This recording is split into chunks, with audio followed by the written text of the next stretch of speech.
Бүгін сол болған жағдайдың бәрін айтып, арыз жазып, Зенкова 47-ге барсам, бастықтар айтады, бұл мәселе бойынша полиция қызметкерлері айналысады дейді. Жарайды, онда полиция қызметкерлерін шақырайын дедім. Шақырсам, полиция қызметкерлері келмеді, 6:30-да шақырғам.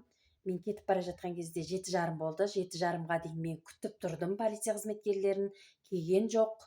Маған 7:30-да звондайды, полиция қоңырау салыпсыз ғой дейді. Иә, шалдым дедім. Айтады, бізге сот орындаушылар бағынбайды, сот орындаушылардың үстінен соның бастықтарына жазасыз арызды дейді. Сосын мен айттым, бастықтардың өздері айтты дедім, полиция қызметкерлері айналысады деп дедім. Соны көзінше мен сіздерге визит шақырдым дедім. Сонда мына алаяқтық бойынша кім жауап береді?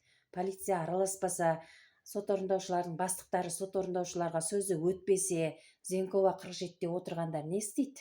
Сонда жалғызбасты аналардың алимент қарызын жойып, балдарын әкелеріне әперіп, немесе әкелерін өздері құлдықта ұстап, оларды басқа жерге жұмысқа апарып, сонда менен туылған балдарымды сот орындаушылар құл ете ма? Кембаның адамдарымен бірге адам саудасын, қыз саудасын, бала саудасын жасырын түрде жасап жүрген сияқты осылар. Іс-әрекеттері жаман келеді.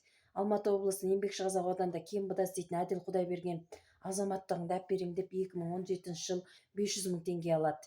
2021 жыл үстінен арыз жазған кезде 140 мың теңгемді қайтарады да, 360 мың теңгенің жоқ, уже документтер жасалынып тастаған, Еңбекшіқазақ ауданының миграцияда істейтін адамдарына берген. Олар сенің азаматтығың 2024-те шығады деп айтты.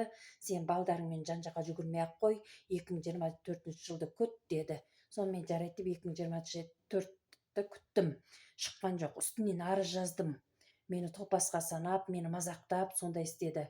Содан кейін 14 жастағы балдарыма әкеңе барасың ба, балам, анаңа барасың ба деп сұрақ қойып, бұлар папамызға барамыз деген кезде папаларына тартып әперіп, сондай мені депорт жасау ойы болған екен.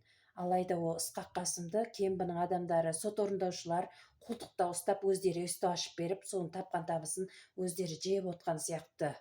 Менің сол туған балдарымды құл етіп, өздеріне тапқан табысын жегісі кеп отыр. Не масқара мынау?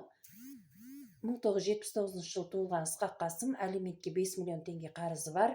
Медиация күшін 2022 жылы жойып тастаған. Оригинал қаулыны тілек жасап берген, қалпына келді деп.